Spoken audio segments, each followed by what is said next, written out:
Don't forget to like the video, share your thoughts in the comments, and subscribe to stay updated with our latest stories.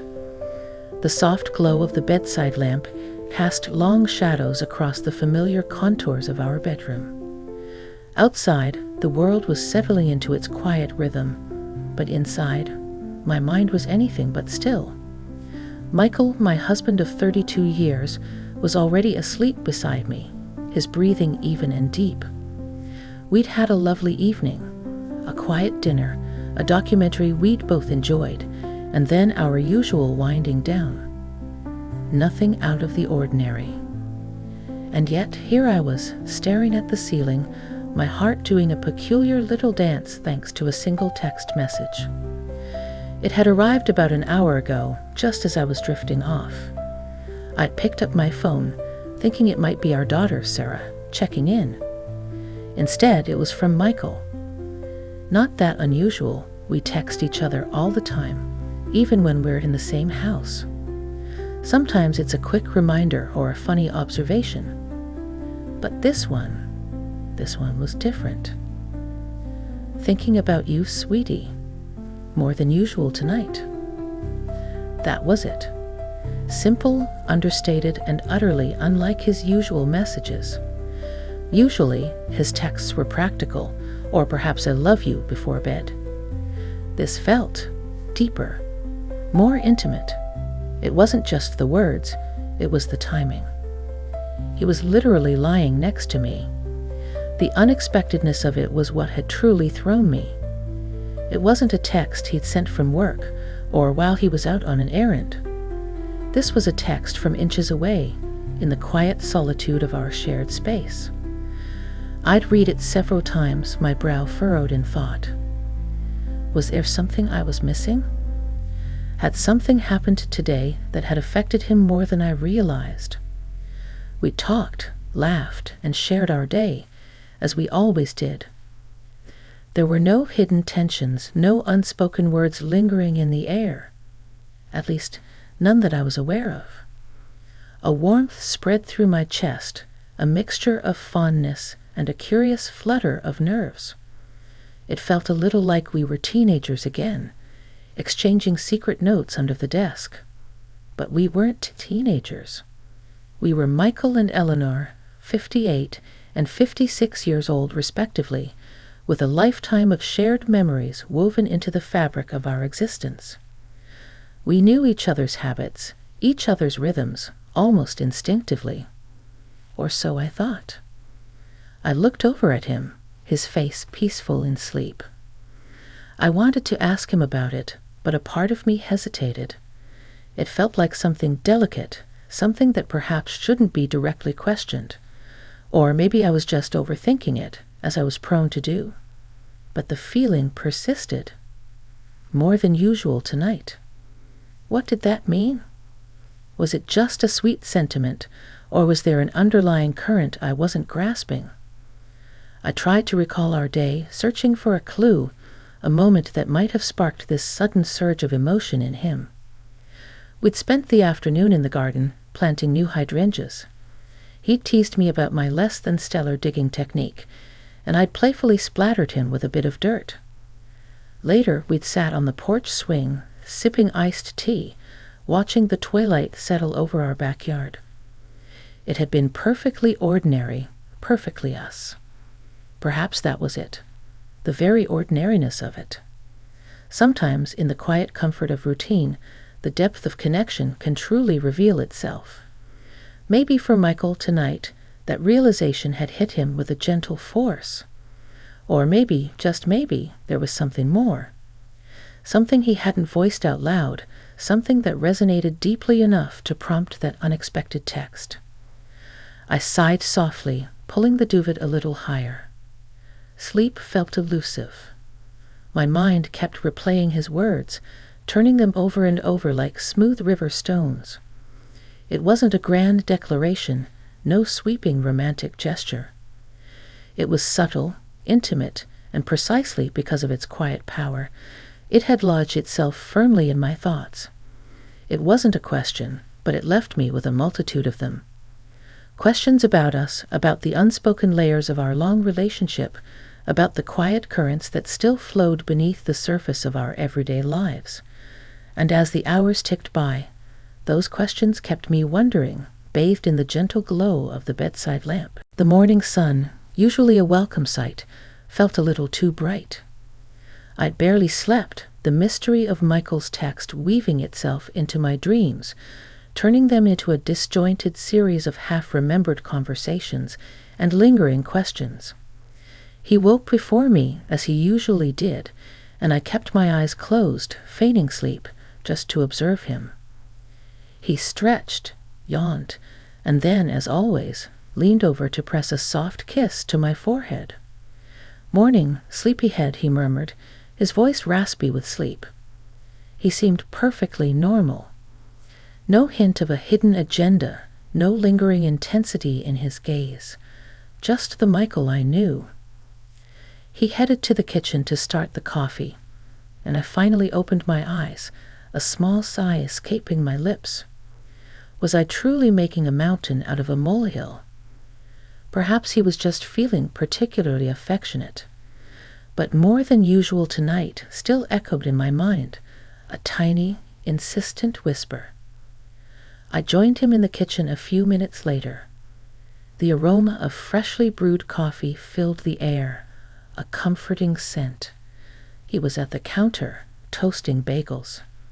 "Sleep well?" he asked, without looking up. "Good enough," I replied, trying to keep my voice neutral. I poured myself a cup of coffee, the warmth of the mug a welcome comfort against my still racing thoughts. This was it, my chance. Should I bring it up? Should I ask him directly? My tongue felt thick. How do you even ask about something like that without sounding accusatory or overly dramatic? "So about your text last night?" No, that sounded terrible, too blunt. He turned, handing me a toasted bagel with cream cheese. Our fingers brushed, and a familiar spark, one that had been there since the very beginning, still flickered. "Something on your mind?" he asked, his eyes crinkling at the corners. He knew me too well. I took a bite of my bagel, stalling. "Just your text," I finally managed, looking down at my coffee cup. It was unexpected. He paused, taking a sip of his coffee. I could feel his gaze on me, gentle and curious. "Unexpected?" he repeated, a faint smile playing on his lips. Was it unwelcome? My head snapped up. No, not at all. Just, what did you mean by more than usual? My voice was softer than I intended, almost a whisper. He leaned against the counter, crossing his arms. The morning light illuminated the silver in his hair, the faint lines around his eyes that spoke of laughter and time. He looked thoughtful, a little distant, as if searching for the right words. "Well," he began, slowly, "sometimes, things just hit you. Like a wave. We were lying there, and I was just thinking about everything. Us, all the years. The good, the not so good. And it just felt profound, He gestured vaguely with one hand. Like, even after all this time, the depth of what we have still surprises me. In a good way. I felt a blush creep up my neck. It surprised me, too, I admitted, looking at him directly, that you'd send that right there when you were next to me. He chuckled, a warm, low sound. That's what made it feel right. It was a private thought, meant just for you. Something to share, even if you were just inches away. He pushed off the counter and came closer, taking my hand. His thumb gently stroked the back of my hand. It was a moment of pure appreciation, Eleanor. For you, for us, for everything. His words, simple and heartfelt, settled over me like a comforting blanket. The subtle tension that had coiled within me for hours began to unwind. It wasn't a puzzle to be solved, or a hidden meaning to be unearthed. It was exactly what it sounded like: an honest, spontaneous expression of deep emotion. And in its very simplicity, it felt incredibly profound. We stood there for a moment, in the quiet morning light, just holding hands. The coffee was still brewing, the bagels cooling on the plate. But the world around us seemed to recede, leaving just the two of us in that small, intimate space. This wasn't a grand romantic movie scene, but in its own way, it felt more real, more touching, than any contrived declaration. It was the quiet, enduring love of a long marriage, surfacing in an unexpected, beautiful text, and it left me feeling a warmth that chased away the last vestiges of my sleepless night. That morning conversation felt like a fresh coat of paint on a familiar wall.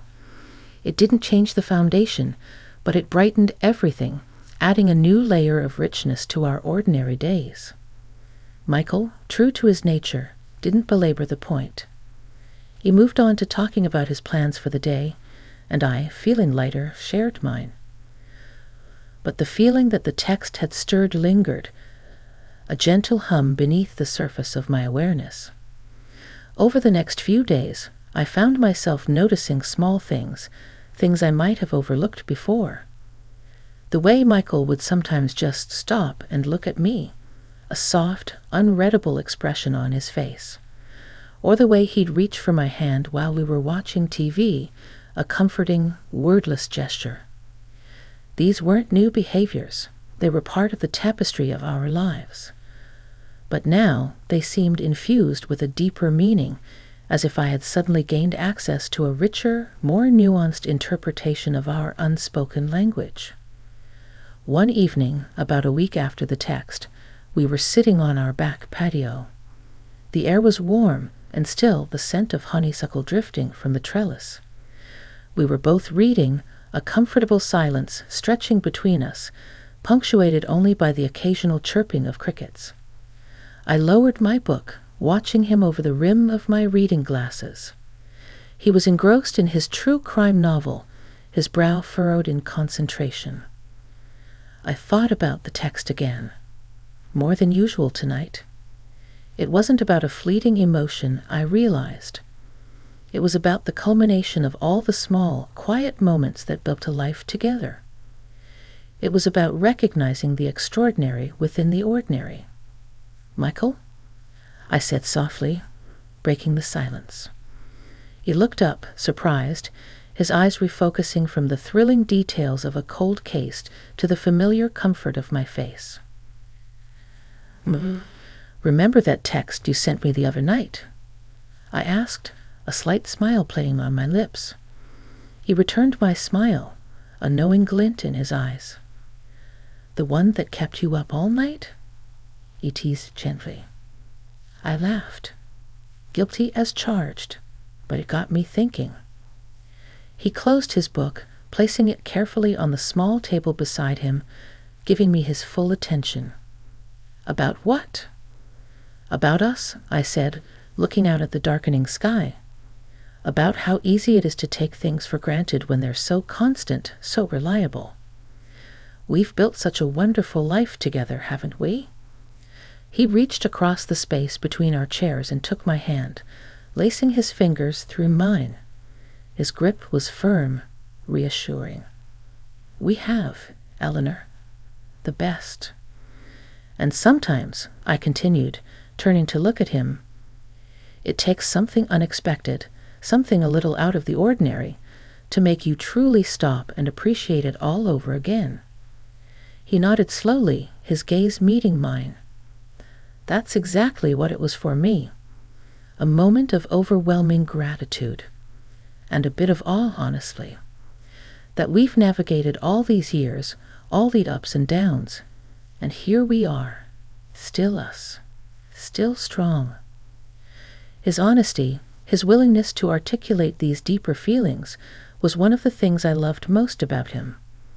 Michael wasn't a man of grand pronouncements, but when he spoke from the heart, it resonated with a quiet power. I felt it too, I confessed, squeezing his hand. That night, and even since then, it's like it opened a little window for me to see things with fresh eyes. A comfortable silence settled between us again, but this time it was filled with a palpable sense of connection, a shared understanding that ran deeper than words. We didn't need to elaborate, didn't need to dissect the moment.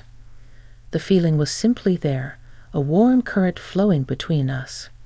It was a beautiful paradox, a moment of personal discovery prompted by something so simple, yet leading to a profound deepening of our shared emotional landscape. It wasn't about fireworks or dramatic revelations. It was about the quiet, powerful affirmation of a love that had matured, evolving into something even more precious with time.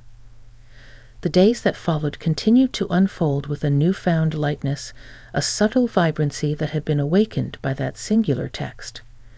It wasn't just about Michael's feelings, but about my own renewed appreciation for the quiet strength of our bond. It was as if a gentle recalibration had occurred, allowing me to see the familiar contours of our life with fresh eyes.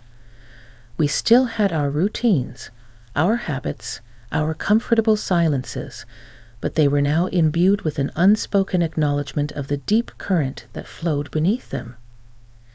One sunny Saturday morning, we decided to tackle the garage.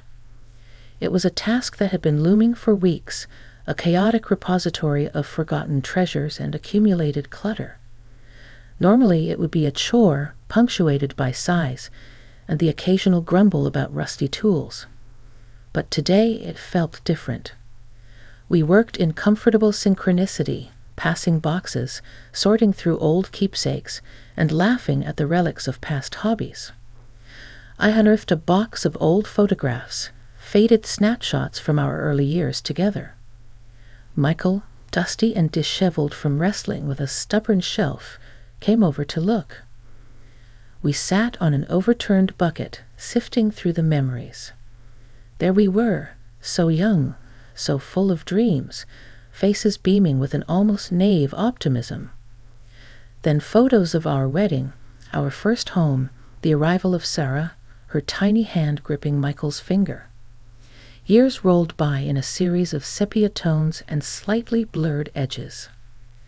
"Look at us," I murmured, holding up a picture of our 25th anniversary, our faces a little more aligned, our hair a little grayer, but our smiles just as wide. We didn't know then, did we? All the twists and turns, all the quiet joys and inevitable heartaches that were ahead. Michael leaned in, his arm resting lightly around my shoulder. No, we didn't, but I wouldn't trade a single moment of it. Even the tough ones. They made us who we are. He pointed to a picture of us bundled in heavy coats, standing on a snowy mountain peak. Remember that trip to Colorado? You nearly froze your ears off. I chuckled. And you swore you'd never go skiing with me again after I nearly took out that poor instructor. We continued to reminisce, the dust motes dancing in the sunlight filtering through the garage window. It wasn't just a trip down memory lane. It was a testament to endurance, to shared laughter and shared tears. It was a tangible representation of the more than usual that Michael had texted about. All these moments, all these years, culminating in the quiet, contented present. As we sorted through the last box, pulling out old holiday decorations, Michael found a small wooden heart ornament. It was one I'd carved for him years ago, a simple, perhaps clumsy, declaration of love. He held it in his palm, turning it over, a tender expression on his face. "You know," he said, his voice soft, that text. It wasn't just about feeling a momentary surge of affection. It was about the realization that every single one of these moments, every photo, every memory we just went through, has built something truly incredible. And that feeling, Eleanor, it just keeps growing. It doesn't fade. It deepens. He looked at me then, his eyes full of a warmth that went straight to my soul. It's like discovering a new room in a house you've lived in your whole life. A room filled with even more love, more understanding than you ever thought possible.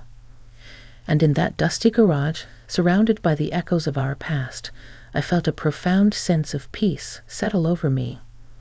It was a moment of true clarity, a complete understanding of what he had tried to convey.